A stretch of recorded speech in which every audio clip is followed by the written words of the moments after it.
Hello everyone, welcome to Rekha's kitchen. আজকে আমি আপনাদেরকে গরুর মাংসের সাদা ভুনা করে দেখাবো। তার জন্য আমি এখানে গরুর মাংস নিয়েছি। এখন আমি এর ভিতর সব মশলা দিয়ে দেবো। এখানে নিলাম গরুর মাংসের মশলা, নিয়ে নিলাম স্টার মশলা, নিয়ে নিলাম কালো গোলমরিচ, নিয়ে নিলাম কালো এলাচ, তেজপাতা, দারুচিনি, লং দেওয়া হয়ে গেছে। এখন আমি এর ভিতর দিয়ে দিব টক দই, আর টক দইটা কিন্তু অবশ্যই দিতে হবে।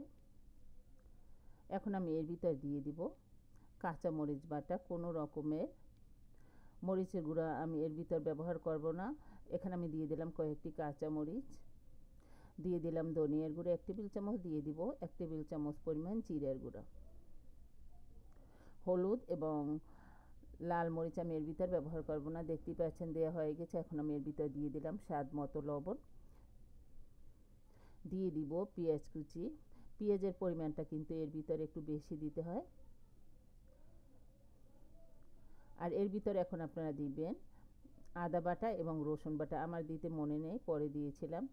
এখন আমি এর ভিতর দিয়ে দিলাম সাদা রান্নার তেল, আর আপনারা চাইলে এখানে সরিষার তেল ব্যবহার করতে পারবেন বা ঘি ব্যবহার করতে পারবেন। এখন আমি এর ভিতর দিয়ে দিলাম গরুর দুধ।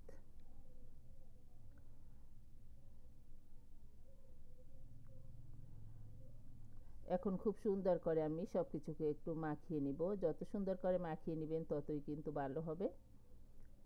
ভালো করে মাখিয়ে তারপর আমি 20 মিনিটের মতো ঢাকনা দিয়ে ঢেকে রাখব। কিছুক্ষণ অবশ্যই মাখিয়ে ঢেকে রাখতে হবে। দেখতেই পাচ্ছেন আমার কিন্তু মাখিয়ে নেওয়া হয়ে গিয়েছে। এখন আমি একটা সাইডে রেখে দিব।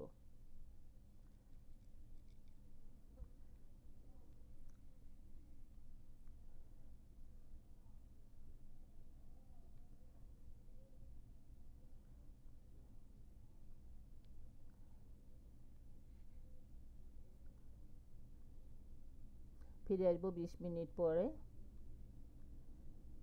20 মিনিট পরে আমি কিন্তু সেই আদা বাটা এবং রসুন বাটা দিয়েছি। প্রথমে আমার দিতে মনে ছিল না, তাই আমি কিন্তু বলে দিয়েছিলাম।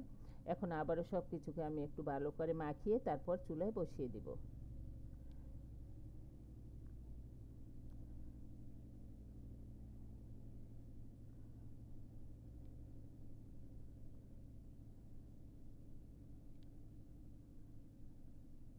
দেখতেই পাচ্ছেন আমি কিন্তু চুলায় বসিয়ে দিয়েছি। দেখতেই পাচ্ছেন মাংসটা কিন্তু প্রায় হয়ে গিয়েছে। এর চেয়ে বেশি সেদ্ধ করার আর দরকার নেই। এখন আমি আবারও এর ভিতর দিয়ে দিলাম কয়েকটি কাঁচামরিচ, দিয়ে দিলাম স্বাদ মতো চিনি। আপনার যদি চিনি ভালো না লাগে তাহলে নাও দিতে পারেন, আর চিনি দিলে খেতে ভালো লাগে।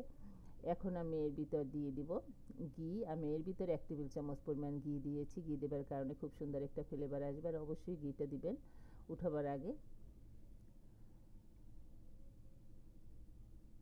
এখন আমি এর উপর দিয়ে দিব পেঁয়াজ বেরেস্তা।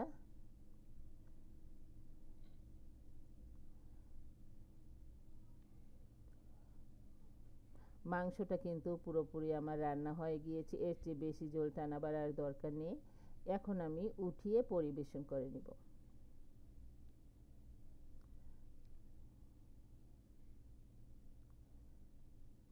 দেখতেই পাচ্ছেন এখানে আমি পরিবেশন করে নিয়েছি। কতটা লোভনীয় এবং কতটা সুন্দর হয়েছে। আশা করছি আজকের এই গরুর মাংসের সাদা ভুনা রেসিপিটি আপনাদের কাছে অনেক ভালো লেগেছে। ধন্যবাদ।